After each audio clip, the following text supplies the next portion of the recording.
விவசாய தொழிலாளிக்கு நிறைய திட்டங்கள். இன்றைக்கு கூட திராவிட முன்னேற்ற கழக தலைவர் பேசுகிறார் 100 நாள் வேலை திட்டத்தை பற்றி. இதே திராவிட முன்னேற்ற கழக தேர்தல் அறிக்கையில் திரு ஸ்டாலின் அவர்கள் வாக்குறுதி தந்தார். திராவிட முன்னேற்ற கழகம் ஆட்சிக்கு வந்தால் 100 நாள் வேலை திட்டத்தை 180 நாளாக உயர்த்தப்படும் என்று. உயர்த்தினாங்களாமா? அத்தனையும் பொய். இன்றைக்கு மத்திய அரசாங்கம் அனைத்து இந்திய அண்ணா திராவிட முன்னேற்ற கழக கட்சி வைத்த கோரிக்கையின் அடிப்படையில் 100 நாள் வேலை திட்டத்தை 125 நாட்களாக உயர்த்தப்பட்டிருக்கின்றது. ஆக திராவிட முன்னேற்ற கழகம் கொடுக்கப்பட்ட வாக்குறுதியை நிறைவேற்றவில்லை. அதே நேரத்தில் மத்திய அரசாங்கம் அனைத்து இந்திய அண்ணா திராவிட முன்னேற்ற கழக கொடுக்கப்பட்ட வாக்குறுதியை இன்றைய தினம் நிறைவேற்றிருக்கிறது. அது மட்டுமல்ல, 100 நாள் வேலை திட்டத்தில் பணிபுரிகின்ற ஊழியர்களுக்கு சம்பளம் உயர்த்தப்படும் என்று திரு ஸ்டாலின் அவர்கள் தேர்தல் அறிக்கையிலே குறிப்பிட்டார்கள். சம்பளத்தை உயர்த்தினாங்களாமா? சம்பளத்தை உயர்த்தாட்டியும் பரவாயில்ல, அந்த 100 நாள் வேலை திட்டத்தை கூட முழுமையாக அந்த மக்களுக்கு கொடுக்காத அரசு விடியா திமுக அரசாங்கம். ஆனால் அண்ணா திமுக அரசு வந்த பிறகு 125 நாட்களை 150 நாளாக உயர்த்தப்படும். அவர்களுக்கு ஊதியம் உயர்த்தி வழங்கப்படும். தடையில்லாமல் அவர்களுக்கு பணி வழங்கப்படும். இது அண்ணா திமுக லட்சியம். ஆனால் திராவிட முன்னேற்ற கழகம் தேர்தல் நேரத்தில் கொடுக்கப்பட்ட வாக்குறுதி எதுவுமே முழுமையாக நிறைவேற்றப்படவில்லை. சிந்தித்து பாருங்கள். வேண்டுமென்றே திட்டமிட்டு இந்த 100 நாள் வேலை திட்டத்தில் பணிபுரிகின்ற ஊழியர்களுக்கு ஒரு தவறான அவதூறு பிரச்சாரத்தை பரப்புகிறார் இன்றைய முதலமைச்சரும் அவருடைய கூட்டணி கட்சியை சேர்ந்த தலைவர்களும். இன்றைக்கு 100 நாள் வேலை திட்டம் ரத்து செய்வதாக ஒரு பச்சை பொய்யை சொல்லுகின்ற முதலமைச்சர், இன்றைய முதலமைச்சர் அவருடைய கூட்டணி கட்சியை சேர்ந்த தலைவர்கள் நிச்சயமாக 100% உறுதியாக சொல்கின்றோம். 100 நாள் வேலை திட்டத்தை 125 நாட்களாக இன்றைக்கு மத்திய அரசு உயர்த்திருக்கிறது. அது மட்டுமல்ல, அதோடு மேலும் நாங்கள் கோரிக்கை வைத்து அழுத்தம் கொடுத்து 125 நாட்கள் 150 நாளாக உயர்த்துவதற்கு உண்டான நடவடிக்கை அண்ணா திமுக கட்சி எடுக்கும். அண்ணா திமுக ஆட்சி அமைந்தவுடன் இதை நிறைவேற்றப்படும். அதனால சிந்திச்சு பாருங்க, இந்த மக்கள் ஒரு அரசாங்கம் எப்படி இயங்க வேண்டும் என்பதற்கு எடுத்துக்காட்டு அண்ணா திமுக அரசாங்கம். கொரோனா வைரஸ் தொற்று கடுமையாக மக்கள் பாதிக்கப்பட்டாங்க.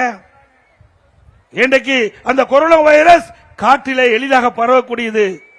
ஒரு இடத்திலிருந்து மற்றொருக்கு எளிதாக அந்த நோய் வைரஸ் பரவக்கூடியது. அப்படிப்பட்ட அந்த கொரோனா வைரஸ் பரவலை அதை முறையாக தடுத்து மக்களுடைய உயிரை காப்பாற்றிய அரசாங்கம் அண்ணா திமுக அரசாங்கம். ஒரு வருடங்க, ஒரு நாள் 2 நாள் இல்ல, 1 மாசம் 2 மாசம் இல்ல, ஒரு வருடம் இந்த கொரோனா வைரஸ் பரவலை தடுப்பதற்கு அனைத்து இந்திய அண்ணா திராவிட முன்னேற்ற கழக அரசு கடுமையான முயற்சி எடுத்தது. தமிழகத்தில் இருக்கின்ற 8 கோடி மக்களும் பாதிக்கக்கூடாது, அவர் வீட்டிலேயே இருக்கக்கூடிய சூழலை உருவாகியது. அப்பொழுது மக்களை பாதுகாக்கப்பட்டோம். விலைவாசி உயரவில்லை, கட்டுப்பாட்டில் வச்சிருந்தோம். ஒரு ஆண்டு அரசாங்கத்துக்கு எந்த வருவாயும் கிடையாது. அப்பொழுது கூட மக்கள் துன்பப்படவில்லை. ஒரு அற்புதமான ஆட்சி கொடுத்த அரசாங்கம் அண்ணா திமுக அரசாங்கம். விலை மதிக்க முடியாத உயிரை காப்பாற்றிய அரசாங்கம் அண்ணா திமுக அரசாங்கம். சிந்திச்சு பாருங்க, வல்லரசு நாடு அமெரிக்கா போன்ற வல்லரசு நாட்டில் கூட கொரோனா வைரஸ் முழுமையாக கட்டுப்படுத்த முடியல, லட்சக்கணக்கான பேர் உயிரிழந்தார்கள். ஆனால் தமிழகத்தில் அனைத்து இந்திய அண்ணா திராவிட முன்னேற்ற கழக அரசு இருக்கின்ற பொழுது இன்றைக்கு இந்த கொரோனா வைரஸ் பரவலை தடுத்து நிறுத்தி மக்களுடைய உயிர்களை காப்பாற்றிய அரசு அண்ணா திமுக அரசு. அந்த வைரஸ் எப்படி மக்களை பாதிக்கும், அது எந்த ரூபத்தில் அந்த நோய் வரும் எதுவுமே தெரியாத காலகட்டம். அப்படி நோய் வந்தால் என்ன அறிகுறி என்று கூட தெரியாமல் இருக்கின்ற காலகட்டம். அப்படியே கொரோனா வைரஸ் பரவல் ஒருவருக்கு ஏற்பட்டு விட்டால் அதை எப்படி குணப்படுத்த வேண்டும், அதற்கு என்ன மருந்து என்று கூட கண்டுபிடிக்க முடியாத ஒரு சூழ்நிலையில் கூட ஒரு திறமையான அரசாங்கமாக இருந்து செயல்பட்டு அந்த மக்களை காப்பாற்ற, நம்முடைய தமிழ்நாட்டு மக்களை காப்பாற்றிய அரசாங்கம் அண்ணா திமுக அரசாங்கம். எதற்காக சொல்லிட்டு சொன்னால், யாரோ ஏதோ பேசுவாங்க, நாங்கள் ஆட்சிக்கு வந்தால் அதை செய்து விடுவோம் இதை செய்து விடுவோம் என்று. ஒன்னும் செய்ய முடியாது. அண்ணா திமுக அரசு தான் மக்களை காக்கக்கூடிய அரசாங்கம். இதுக்கு உதாரணம் கொரோனா வைரஸ் பரவல் தடுப்பு. நீங்கள் எண்ணி பார்க்க வேண்டும். அந்த காலகட்டத்தில் மக்களுக்கு வேலை வாய்ப்பு இல்ல, மக்கள் பாதிக்க கூடாது என்பதற்காக ரேஷன் கடையில் 11 மாதம் விலையில்லா அரிசி, விலையில்லா எண்ணெய், விலையில்லா சக்கரை கொடுத்தோம். தொழிற்சாலை பணிபுரிகின்ற தொழிலாளர்களுக்கு உதவி செஞ்சோம். எல்லா குடும்பத்தையும் 1000 ரூபாய் கொடுத்தோம். அந்த காலகட்டத்தில் தைப்பொங்கல் வந்தபோது எல்லா இல்லங்களிலும் தைப்பொங்கல் பொங்க வேண்டும் என்ற அடிப்படையில் எல்லா ரேஷன் கடைக்கும் 2500 ரூபாய் கொடுத்தோம். இன்னைக்கு அன்றைய தினம் ஸ்டாலின் அவர்கள் குறிப்பிட்டார், ஏன் 2500 ரூபாய் பொங்கல் போது குடிக்கிறீங்க, 5000 ரூபாய் கொடுன்னு சொன்னாங்க. இப்ப கடந்த முறை தைப்பொங்கல் என்று 1 ரூபாய் கூட தைப்பொங்கல் என்று இன்னைக்கு இந்த அரசு குடும்ப அட்டைக்கு வழங்கல. இனியாவது கடைசி காலம் நெருங்கி விட்டது திராவிட முன்னேற்ற கழகத்துக்கு. இனியாவது மக்களுடைய எண்ணங்களை புரிந்து மக்கள் மகிழ்ச்சி அடைகின்ற விதமாக குடும்ப அட்டைக்கு 5000 ரூபாய் கொடுங்க தைப்பொங்கல் என்று. ஏன்னா இனிமேல் திமுக ஆட்சிக்கு வரப்போறதில்ல. ஆட்சி போகும்போது மக்கள் உங்களை வாழ்த்திட்டோம். அதனால நீங்கள் ஏற்கனவே குறிப்பிட்டவாறு திரு ஸ்டாலின் அவர்களே குடும்ப அட்டைக்கு தைப்பொங்கல் என்று 5000 ரூபாய் வழங்குங்கள் என்று இந்த நேரத்தில் நான் கோரிக்கை வைக்கின்றேன். அது மட்டுமல்ல, கொரோனா காலம் இன்னைக்கு அரசாங்கத்துக்கு வரி வருமானம் கிடையாது, ஜிஎஸ்டி வருமானம் கிடையாது, பத்திரப்பதிவு வருமானம் கிடையாது, ரோட் டாக்ஸ் வருமானம் கிடையாது. அதோட பெட்ரோல் டீசல் விற்கல, அதிலிருந்து வருகின்ற வருவாய் இல்ல. அதோட மது கடைகள்லாம் மதுபான கடைகள்லாம் திறக்கல, டாஸ்மாக் கடை திறக்கல, அதில் வருகின்ற வருவாய் கலால் வரி கிடையாது, கலால் வருகின்ற வருவாயும் இல்ல. 1 ரூபாய் வருவாய் இல்லாம 11 மாதம் 1 ஆண்டு காலம் சிறப்பான ஆட்சி செய்த அரசு அதிமுக அரசு. விலைவாசி உயராம பாத்துக்கிட்டோம். அரசாங்கத்துக்கு வருமானம் இல்ல. அந்த காலகட்டத்தில் கூட இந்த கொரோனா வைரஸ் பரவலை தடுப்பதற்கு 40,000 கோடி செலவழித்து அந்த மக்களை காப்பாற்றிய அரசு அதிமுக அரசு. அந்த காலகட்டத்தில் மின் கட்டணத்தை உயர்த்தல, வீட்டு வரியை உயர்த்தல, கடவரி உயர்த்தல, பீக்கர் கட்டணம் உயர்த்தல, குடிவரி உயர்த்தல, குப்பை வரி போடல. மக்கள் பாதிக்காத அளவிற்கு ஒரு சிறப்பான ஆட்சி கொடுத்த அரசாங்கம் அதிமுக அரசாங்கம். அப்பொழுது கூட இந்தியாவிலேயே தமிழகம் நிதி நெருக்கடி இல்லாம பார்த்துக்கிட்டோம். கொரோனா வைரஸ் இருந்த காலகட்டத்தில் கூட ஒரு ஆண்டு வரி வருவாய் இல்லாத காலகட்டத்தில் கூட தமிழ்நாட்டில் இருக்கிற அரசு, தமிழ்நாடு அரசுக்கு வருமானமே இல்லாத போது கூட மக்கள் பாதிக்காத அளவிற்கு ஒரு சிறப்பான ஆட்சி கொடுத்த அரசு அதிமுக அரசு. இன்றைய தினம் வருவாய் உயர்ந்திருக்கிறது, ஜிஎஸ்டி வருவாய் உயர்ந்து விட்டது, கலால் வரி உயர்ந்து விட்டது, பத்திரப்பதிவு வரி உயர்ந்து விட்டது, ரோட் டாக்ஸ் உயர்ந்து விட்டது, பெட்ரோல் டீசல் விற்பனை வரி உயர்ந்து விட்டது. இவ்வளவு வரி உயர்ந்து வருமானம் அதிகரித்து கடன் வாங்கிட்டு இருக்கிறாங்க. எல்லாம் கடன்காரன் ஆக்கிட்டாங்க. நான் உட்பட நீங்க அத்தனை பேரும் கடன்காரன் ஆக்குனதுதான் இந்த ஸ்டாலின் ஆட்சியுடைய சாதனை. இந்தியாவிலேயே திமுக ஆட்சிக்கு வந்த பிறகு ஒரே சாதனை. இந்தியாவில் பல மாநிலம் இருக்குது, அதுல கடன் வாங்குவதில் முதல் மாநிலம் தமிழ்நாடு. சுமார் 5 லட்சம் கோடி கடன் வாங்கி இருக்கிறாங்க. 1 லட்சம் கோடி 2 லட்சம் கோடி 5 லட்சம் கோடி கடன் வாங்கி தமிழ்நாட்டு மக்களை கடனால் ஆக்கியதுதான் திரு ஸ்டாலினுடைய சாதனை. 73 ஆண்டு காலம் 2021 வரை பல கட்சி ஆட்சி செய்தது. அந்த 73 ஆண்டு காலத்தில் தமிழ்நாட்டு அரசுடைய கடன் 5,18,000 கோடி. ஒரு வருட கொரோனா இருந்த காலத்தை சேர்த்தி இன்றைக்கு திமுக ஆட்சிக்கு வந்து 5 வருடத்தில் 4.25 ஆண்டு முடிஞ்சு போச்சு. 3 மாசம் முடிஞ்சா 5 ஆண்டு நிறைவு பெறுது. இந்த 5 ஆண்டுல 5 லட்சம் கோடி கடன் வாங்கி சாதனை படைத்த அரசு அண்ணா திராவிட முன்னேற்ற கழக அரசு என்பதை நாம் எண்ணி பார்க்க வேண்டும். ஆக இப்படி நாட்டு மக்கள் மீது கடன் சுமத்திய அரசு தேவையா? தேவைங்களா? இதுக்கு எந்த திட்டமும் அல்ல, எந்த ஒரு பெரிய திட்டமும் அல்ல. புதிய மாவட்டத்தை உருவாக்கல, புதிய மெடிக்கல் காலேஜ் கொண்டாடல, புதிய சட்ட கல்லூரி கொண்டு வரல, புதிய கலை மற்றும் அறிவியல் கல்லூரி கொண்டு வரல, புதிய பாலம் கட்டல, புதிய சாலை அமைக்கல, புதிய தடுப்பணை கட்டல. எவ்வளவும் செய்யாம இவ்வளவு கடன் வாங்கினது இந்த பணமெல்லாம் எங்கே போச்சு? எங்கே போச்சு? மக்கள் கேட்கிறாங்க. ஸ்டாலின் அவர்களே, 2 ஆண்டுக்கு முன்பாகவே நிதி அமைச்சர் திரு பல்வேல் தியாகராஜன் அவர் ஒரு கருத்தை குறிப்பிட்டார். எல்லா ஆடியோவிலையும் பார்த்திருப்பீங்க. 30,000 கோடியை வைத்துக் கொண்டு திரு உதயநிதி அவர்களும் திரு சபரீஸ் அவர்கள் என்ன செய்வது என்று தெரியாமல் புலம்பிக் கொண்டிருக்கிறார் என்று அந்த ஆடியோவில் வெளியிட்டாங்க. இதுவரைக்கும் ஸ்டாலின் மறுப்பு தெரிவிக்கல. ஆக இந்த பணமெல்லாம் எங்க போச்சு? போற இடத்துக்கு மேல இடத்துக்கு போயிருக்குது. இப்படிப்பட்ட ஆட்சி தேவையா? இந்த ஊழல் ஆட்சி தேவையா? அதோட டாஸ்மாக் உங்களுக்கு 10 ரூபாய் யாரு ஞாபகம் வருது? செந்தில் பாலாஜி என்று ஒருவர் இந்த துறைக்கு அமைச்சராக இருந்தார். டாஸ்மாக் கடையில் பாட்டில் வாங்கினா 10 ரூபா அதிகமா கொடுக்கணும். ஆக அந்த 10 ரூபா வாங்குறது மட்டும் ஆண்டுக்கு 22,000 கோடி மேலிடத்துக்கு போயிருக்குது 4 ஆண்டுல. சாதாரண விஷயமா? இன்னைக்கு மத்திய அரசு ஈடி டாஸ்மாக் நிறுவனத்தில் அதை சோதனை நடத்தி சுமார் 1000 கோடி ஊழல் செய்தாக இன்றைக்கு தெரிவிக்கப்பட்டு நீதிமன்றத்தில் அந்த வழக்கு நிலுவையில் இருக்கின்றது. ஆக இந்த 10 ரூபாய் பாட்டிலுக்கு இன்னைக்கு கூடுதலாக வாங்கியிருக்கிறாங்க. அதையெல்லாம் சட்ட நீதியாக அதிமுக ஆட்சி வந்தவர்கள் விசாரணை மேற்கொள்ளப்படும். அதோடு உள்ளாட்சித்துறை அமைச்சர் அந்த துறையில இன்னைக்கு பணியாளர் நியமிப்பதில் 800 கோடி ஊழல். 800 கோடி ஊழல் நாம சொல்லல, ஈடி விசாரணை மேற்கொண்டு ஊழல் செய்யப்பட்டிருக்காங்க. அதுக்கு எஃப்ஐஆர் போட வேண்டும் என்று 2 முறை இந்த விடியா திமுக அரசுக்கு அறிக்கை வெளியிட்டிருக்கிறாங்க, அறிக்கை அனுப்பியிருக்கிறாங்க. இதுவரைக்கும் எஃப்ஐஆரே போடல. திமுக அரசு எஃப்ஐஆரே போடல. அண்ணா திமுக ஆட்சி வளர்ந்தவுடன் இதற்கு தீர்வு காணப்படும் சட்ட நீதியாக. அத்தனையும் ஊழல், ஊழல் நிறைந்த அரசாங்கம் திமுக அரசாங்கம். அதோட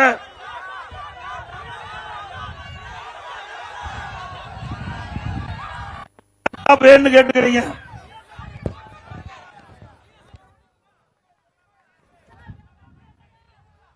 இன்றைக்கு அதிமுக ஆட்சி இருக்கின்ற வரை நம்முடைய மாணவ செல்வங்கள் அறிவுபூர்வமான கல்வி கிடைப்பதற்கு லேப்டாப் கொடுத்தோம்.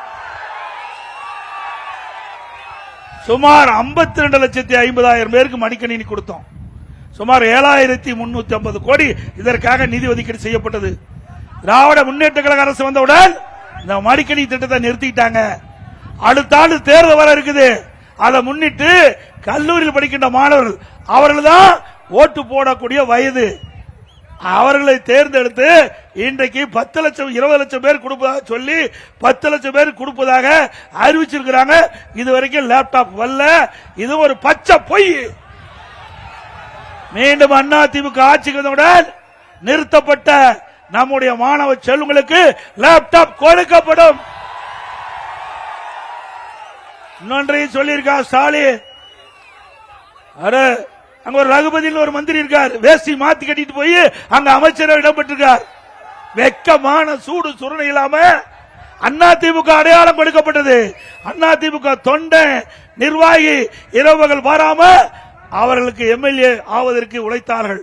அதன் மூலமாக அம்மா அமைச்சர் என்ற அடையாளத்தை கொடுத்தார். அந்த அடையாளத்தை வைத்துக் கொண்டு துரோகத்தின் வடிவமாக இருந்து திமுகவை தஞ்சமடைந்து பதவி சுகத்தை பெற்றுக் கொண்டிருக்கின்ற ரகுபதி அவர்களே, நாவடக்கம் தேவை, நாவடக்கம் தேவை.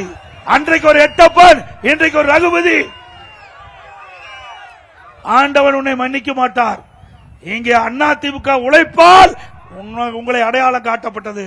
அதிமுக கட்சியால் திரு ரகுபதி அடையாளம் காட்டப்பட்டவர். அதனால நீ திமுகவில் அடைக்கலம் பெற்று இன்றைக்கு அமைச்சராக இருக்கிறீங்க.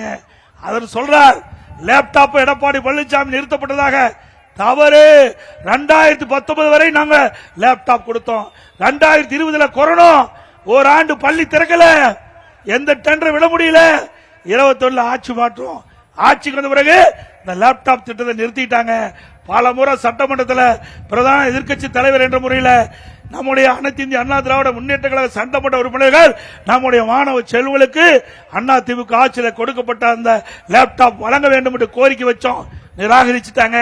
இப்போ மக்களுடைய செல்வாக்க திமுக இழந்து விட்டது, இளைஞருடைய செல்வாக்க திமுக இழந்து விட்டது.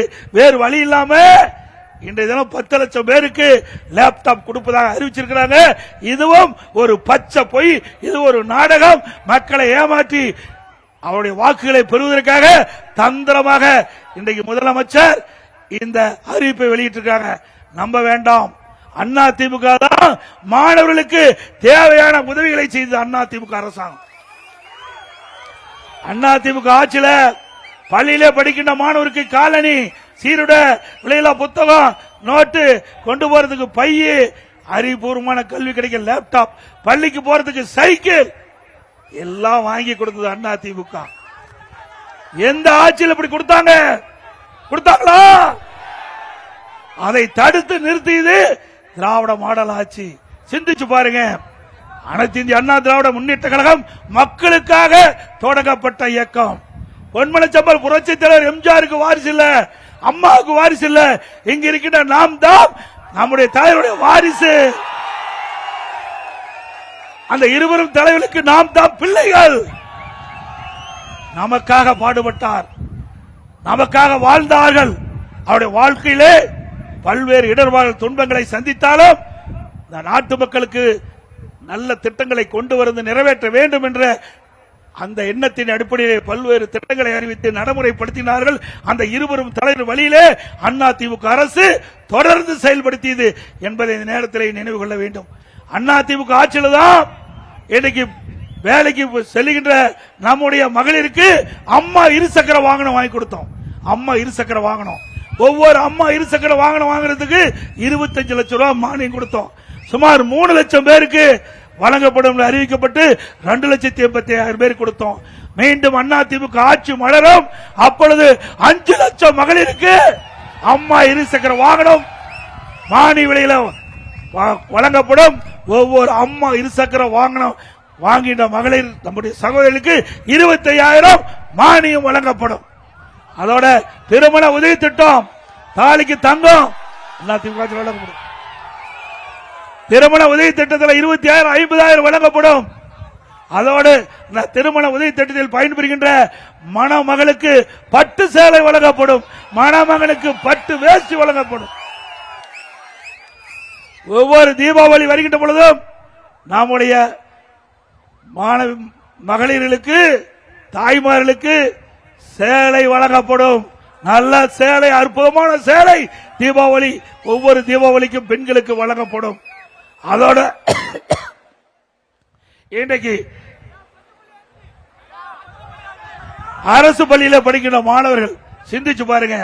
இன்னைக்கு அரசு பள்ளியில் படிக்கின்ற மாணவர்கள், நான் முதலமைச்சர் இருந்த காலகட்டம் 2017-18 சிந்திச்சு பார்த்தேன். அப்பொழுது இந்த அரசு பள்ளியில் படிக்கின்ற மாணவர்கள் 41% பேர், சுமார் 3,81,000 பேர் அரசு பள்ளியில் படிக்கிறார்கள். அவர்களிலே 9 பேர் தான் இந்த நீட் தேர்வில் தேர்ச்சி பெற்று மருத்துவ கல்வியிலே இடம் கிடைச்சது. நானும் அரசு பள்ளியிலே படித்தவன், கிராமத்திலே வளர்ந்தவன், அரசு பள்ளிக்கூடத்திலே படித்தவன். அந்த அரசு பள்ளியில் படிக்கின்ற மாணவர்கள் பெரும்பாலும் விவசாயிகள், விவசாய தொழிலாளர்கள், ஏழை குடும்பத்தில் பிறந்த தொழிலாளர்கள், நடுத்தர குடும்பத்தில் பிறந்தவர்கள் தான் அரசு பள்ளியிலே படிக்கிறார்கள். அப்படி அந்த மாணவருடைய கனவு நனவாக வேண்டும் என்ற அடிப்படையில் 7.5% உள்ளிடஒதுக்கீடை கொண்டு வந்து நிறைவேற்றி இன்றைய தினம் சுமார் 3,000 பேர் இன்றைக்கு இந்த 7.5% உள்ளிடஒதுக்கீட்டில் தேர்வு செய்யப்பட்டு மருத்துவ கல்வி கிடைச்சிருக்குது. இந்த மருத்துவ கல்வி கிடைக்கப்பட்ட மாணவர்களுக்கு அந்த மருத்துவ கல்வி கட்டணம் முழுவதும் அரசாங்கமே செலுத்துது. ₹1 செலவில்லாம நம்ம அரசு பள்ளியில் படிக்கிற மாணவர்கள் சுமார் 3,000 பேர் இன்னைக்கு மருத்துவ கல்வி கிடைக்கக்கூடிய வாய்ப்பை நாங்க உருவாக்கி தந்தோம். இப்படி ஒரு திட்டமாவது திமுக ஆட்சியில் நிறைவேற்றிருக்காங்களா? எதுவுமே கிடையாது. இன்னொன்னு உள்ளுக்குள்ளே ஒரு அட்டை நீங்க பாத்தீங்கன்னா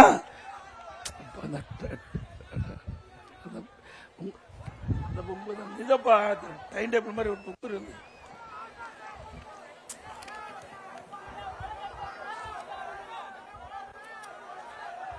ஒரு அட்டை மாதிரி இருக்கும்ல, உங்களில் சாரி அதே போல இன்னைக்கு ஸ்டாலின் பல பேரை வச்சாரு. பல பேர்களை வைத்து ஏற்கனவே திரு ஸ்டாலின் எதிர்க்கட்சி தலைவராக இருந்த பொழுது ஊரூரா போனார். ஊரூரா போய் ஒரு மேடை கண்டா அங்க பெட்ஷீட்டை விரிச்சு போட்டு அமர்ந்து மக்களை எல்லாம் அமர வச்சு உங்களுக்கு என்ன குறை இருக்குது அந்த குறையெல்லாம் நான் கொண்டு வந்து பெட்டியில் போட்டேன். அந்த பெட்டியில போட்ட பிறகு அதை நான் பூட்டி சீலை வச்சு பத்திரமா வீட்டுக்கு எடுத்துட்டு போய் திமுக ஆட்சிக்கு வந்தோடனே சீலை உடைச்சு பூட்டை திறந்து அங்களுடைய மனு பிரிச்சு பார்த்து உங்களுக்கு தீர்வு காண்டாங்க. செஞ்சாரா? இப்ப என்ன உங்களோட ஸ்டாலின் இப்படின்னு ஒன்று நோட்டீஸ் அடிச்சு வீடு வீடா போய் கொடுத்துட்டு இருக்காங்க. இதுல பல கோரிக்கைகள் இருக்குதான். உங்களுக்கு ஏற்படுகின்ற பிரச்சனையே இதில் அடங்கிய இந்த நோட்டீஸ்ல அடங்கிய பிரச்சனையில நீங்க சொன்னா உடனே அதிகாரி வந்து தீர்க்க வைக்கிறாங்களா? இது நடக்கிற காரியமா? எப்படி மக்களை ஏமாத்துறாங்க பாருங்க. இன்னைக்கு ஏற்கனவே வாங்கின மனு என்னாச்சு? எல்லாமே ஆத்திர போட்டாங்க. டீ கடையில் போண்டா விற்கிறதுக்கு இந்த மனுவை பயன்படுத்திட்டு இருக்காங்க. அப்புறம் ஓரணியில் தமிழ்நாடு இன்னைக்கு ஒவ்வொரு கட்சியும் கட்சி உறுப்பினர் சேர்த்துவாங்க. அந்த உறுப்பினர் விருப்பப்பட்டு யார் எந்த கட்சியில் சேருவாங்களோ அந்த படிவத்தில் பூர்த்தி செஞ்சு கையெழுத்து போட்டு கொடுப்பாங்க. ஆனா திமுகவில் உறுப்பினருடைய சேர்க்கை குறைஞ்சு போச்சு, மக்களுடைய செல்வாக்கு குறைஞ்சு போச்சு. அதனால திமுக வீடு வீடா போய் திமுக பாரத்தை எடுத்துக்கிட்டு ஓரணியில் தமிழ்நாடு ஓரணியில் தமிழ்நாடு கெஞ்சி கூத்தாடி கையெழுத்து வாங்கின்ற ஒரு மோசமான அவல நிலைக்கு திமுக தள்ளப்பட்டு விட்டது. இன்னைக்கு மக்களுடைய செல்வாக்கு இழந்த காரணத்தினால்தான் வீடு வீடா போய் கதவை தட்டி திமுகவுக்கு உறுப்பினர் சேர்க்கின்ற ஒரு சூழ்நிலைக்கு திமுக வந்துவிட்டது என்பதை நாம் எண்ணி பார்க்க வேண்டும். அதே போல மீனவர்களுக்கு நிறைய திட்டங்களை கொண்டாந்து நிறைவேற்றிக்கிறோம். இன்னைக்கு மீன்பிடி தடை காலத்தில் 2000 ரூபாய் நிவாரண தொகை இருந்து அண்ணா திமுக ஆட்சியில் 5000 ரூபாய் கொடுத்தோம். ஆட்சியிலையும் உயர்த்திருக்கிறாங்க. மீண்டும் அண்ணா திமுக ஆட்சி வந்தவுடன் இந்த மீனவர்களுக்கு மீன்பிடி தடை காலத்தில் வழங்கப்படுகின்ற அந்த நிதி உயர்த்தி வழங்கப்படும். மீனவர்களுக்கு மீனவர்களுக்கு தூண்டில் வலை கட்டி கொடுத்தோம். அதோட மீன்பிடி துறைமுகம் அமைச்சு கொடுத்தோம். மீன்பிடி இலகுதளம் அமைச்சு கொடுத்தோம். அதே போல டீசல் மானியம் கொடுத்தோம். இப்படி பல்வேறு திட்டங்களை கொடுத்த அரசு அண்ணா திமுக அரசாங்கம். அதோட ஆதிதிராவிடர் மக்கள் இன்றைக்கு அந்த மக்களுக்கு பட்டியலின மக்களுக்கு வீடு இல்லாமல் இருக்கின்ற மக்களுக்கு அற்புதமான கான்கிரீட் வீடு செலவிலே கட்டி கொடுக்கப்படும். மீனவ மக்களுக்கு வீடு இல்லாத மீனவ மக்களுக்கு அண்ணா திமுக ஆட்சி வந்தவுடன் அவர்களுக்கு வீடுகள் கட்டி கொடுக்கப்படும் என்ற மகிழ்ச்சியான செய்தியை நேரத்தில் தெரிவிக்க விரும்புகிறேன். அதோட கிறிஸ்தவ இன்னைக்கு பாத்தீங்கன்னா தமிழ்நாட்டில் சுமார் 3000 ஜல்லி கிறிஸ்தவ இருக்குது. 3000 ஜல்லி கிறிஸ்தவ இருக்கு. இன்றைக்கு அவளிடத்தில் இன்றைக்கு மிரட்டி பணம் பறிக்கிற பாக்கிறோம். இன்னைக்கு ஊர்ல ரவுடிகள் தான் கடைக்கு போய் மிரட்டி பணம் பறிப்பாங்க. அதுபோல இன்றைய ஆட்சியாளர்கள் இன்றைக்கு ஒவ்வொரு ஜல்லி கிறிஸ்தவ உரிமையாளரையும் மிரட்டி பணம் பறிக்கின்ற சூழலை பார்க்கிறோம். ஒரு ஏக்கர் அந்த கிறிஸ்தவருக்கு நிலம் வச்சிருந்தா 3 லட்சம் ரூபாய் வாங்குறாங்க. கிறிஸ்தவருக்கு 10 லட்சம், ஸ்டாக் யார்டு இருந்தா 5 லட்சம். ஆக ஒரு கிறிஸ்தவருக்கு 20 லட்சம் ரூபாய் இன்றைக்கு லஞ்சமாக பெறுகிறார்கள். கிறிஸ்தவ உரிமையாளரை மிரட்டி இந்த அரசாங்கம் அவருடைய பணம் பறிக்கப்பட்டு வருகிறது. இன்றைக்கு தமிழகத்தில் சுமார் 3000 ஜல்லி கிறிஸ்தவ இருக்குது. 3000 ஜல்லி கிறிஸ்தவ ஒரு கிறிஸ்தவருக்கு 20 லட்சம் ரூபாய்னா கிட்டத்தட்ட 600 கோடி இதிலே கொள்ளையடிக்க இந்த அரசு துணிந்து விட்டது. நாங்கள் இதை சும்மா பார்த்துக்கிட்டு வேடிக்கை பார்த்துட்டு இருக்க மாட்டோம். எப்படி இந்த அரசு கொள்ளையடிப்பதை மக்கள் பொறுத்துக் கொள்ள மாட்டாங்க. ஸ்டாலின் அவர்களே, இறுதி ஆட்சி உடைய இறுதி கட்டம் வந்து விட்டது. இன்றைக்கு கிடைப்பதெல்லாம் சுருட்டி விடலாம் என்று எண்ணுகிறீர்கள். அந்த அடிப்படையில் தான் கிறிஸ்தவ உரிமையாளர்களை மிரட்டி ஒரு கிறிஸ்தவருக்கு 20 லட்சம் ரூபாய் பணம் பறிப்பதை நிறுத்திக் கொள்ளுங்கள், இல்லாவிட்டால் அண்ணா திமுக ஆட்சி வந்தவுடன் இதற்கு உரிய நடவடிக்கை எடுக்கப்படும் என்பதை நேரத்தில் தெரிவிக்கிறேன். அதே போல இந்த மாவட்டத்தில் தான் இன்றைக்கு நம்ம சட்ட ஒழுங்கா இருந்ததற்கு ஒரு எடுத்துக்காட்டாக இருந்தது. இந்தியாவில் எத்தனையோ மாநிலம் இருந்தது. ஆனா பாரத பிரதமர் அவர்களும் சீன அதிபர் அவர்களும் இந்த பகுதியை தேர்ந்தெடுத்து மாமல்லபுரத்துக்கு வந்து 2 நாட்டுடைய பிரச்சனையை பேசுகின்ற ஒரு இடமாக தேர்வு செஞ்சாங்க. அப்படி இரு நாட்டு பெரு தலைவர்களும் இங்கே பேசக்கூடிய சூழ்நிலை உருவாக்கப்பட்ட அந்த காலகட்டம் அதிமுக ஆட்சி. சட்ட ஒழுங்கு பாதுகாக்கப்பட்டது. அதனாலதான் இந்த இருவரும் தலைவர்கள் இங்கே மாமல்லபுரத்துக்கு வந்து பேச்சுவார்த்தை நடத்தினார்கள். அப்ப அந்த காலகட்டத்தில் இந்த நாடு மட்டுமில்ல, தமிழகம் மட்டுமில்ல, இந்தியா மட்டுமில்ல, அளவிலே இதை பார்த்தார்கள். இன்றைக்கு மாமல்லபுரம் ஒரு பிரசித்தி பெற்ற சுற்றுலா தலமாக அமைப்பதற்கு காரணம் அதிமுக ஆட்சி என்பதை நேரத்திலே கோடிட்டு காட்டி, அதிமுக ஆட்சியில் தான் நிறைய திட்டம். இன்றைக்கு காஞ்சிபுரம் மாவட்டத்தை பிரித்து செங்கல்பட்டு மாவட்டத்தை தலைவராக கொண்டு புதிய மாவட்டத்தை உருவாக்கியது அதிமுக ஆட்சி. மாவட்ட ஆட்சியாளர் அலுவலகம் 125 கோடி கட்டி கொடுத்தோம். பாலாற்றின் குறுக்கே 3 தடுப்பணை 100 கோடியில, திருப்பூர் பேராட்சியில் 54 கோடியில பாதாள சாக்கடை திட்டம், கோவளம் ஊராட்சியில் 19 கோடியில தூண்டில் வளைவு அமைக்கப்பட்டது. கொண்டாங்கி ஊராட்சியிலிருந்து திருப்பூர் பேராட்சிக்கு கூட்டுக்குடி திட்டம் கொண்டு வரப்பட்டது. திருப்பூர் ஒன்றியத்தில் புதுப்பாக்க ஊராட்சியில் அரசு சட்டக்கல்லூரி தொடங்கப்பட்டது. திருப்பூர் ஒன்றியத்தில் நெய்வேலி ஊராட்சியில் அரசு கலைக்கல்லூரி தொடங்கப்பட்டது. திருப்பூர் அருள்மிகு முருகன் திருக்கோயில் ரூபாய் 6 கோடி மதிப்புள்ள திருமண மண்டபம் பக்தர் தங்கும் விடுதி கட்டப்பட்டது. திருப்பூர் முருகன் கோயில் முதல் கிழக்கு கடற்கரை சாலை வரை சாலை மற்றும் இணைப்பு பாலம் கட்டப்பட்டது. இப்படி பல திட்டங்களை கொண்டு வந்து நிறைவேற்றப்பட்ட அரசு அதிமுக அரசாங்கம் சுட்டிக்காட்டி வருகின்ற சட்டமன்ற தேர்தலிலே இறுதி